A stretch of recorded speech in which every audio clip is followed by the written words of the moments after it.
If you're distributing news or information for a public company that's traded on the New York Stock Exchange or on NASDAQ, there are certain rules about how you distribute information that could impact the value of your stock. If your stock is traded on an exchange, it would be unfair for you to tip off investors in one category about some sort of news or information that could increase your value without letting everybody know at the same time. It's called non-selective disclosure. And the Securities and Exchange Commission in the US mandates that public companies have to announce things to everyone at the same time so no one has an unfair trading advantage. Now, the way that companies used to satisfy what's known as regulation fair disclosure, non-selective disclosure, is by taking that information and pushing it out over a paid newswire like Business Wire or PR Newswire or Globe Newswire.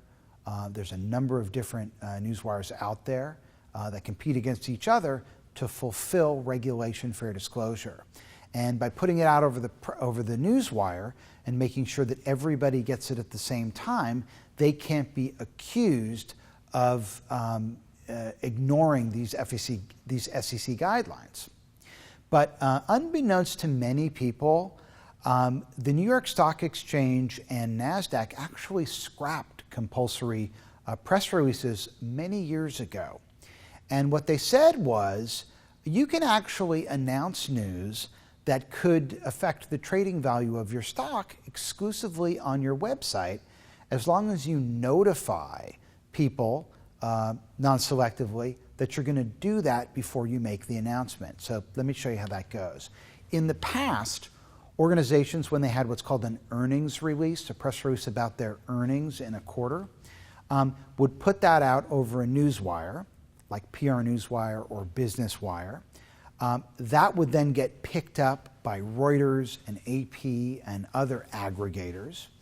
And that organization would get no real SEO value for it because people wouldn't link to them. They'd link to Reuters, or they'd link back to Business Wire, or they'd link back to the AP, someone who picked up the news, rather than linking back to them, to their destination website. So what you can do is you can put out what's called an advisory. And that advisory can go out over a newswire, and you can say in that advisory, hey, tomorrow at this time, we're going to announce our earnings exclusively on our website. Here's a link where it's going to be. Then you can put out an update the next day before you actually put it up on your website, and then you post it to your website. Now you attract all those inbound links from third parties to your site instead of bringing all those links over to Reuters or the Associated Press or Business Wire, and you can increase your search rank with your own news, right? Use your news. Don't sacrifice it to a third party so they can get the inbound links. Use it yourself. And there's actually a link to the SEC Commission guidance on the use of company websites for non-selective disclosure in the additional resources for this course. So if you're a public company, make sure you check that out. Get that in front of the investor relations people and the legal folks at your organization so you can institute that change and actually start moving your earnings releases exclusively on your company website. Now, one of the benefits of moving news over a news wire like Business Wire, like PR Newswire, like PR Web, like any of these newswire services, is it will get picked up on Google News. Now, Google News is the one section of Google that's actually edited by humans.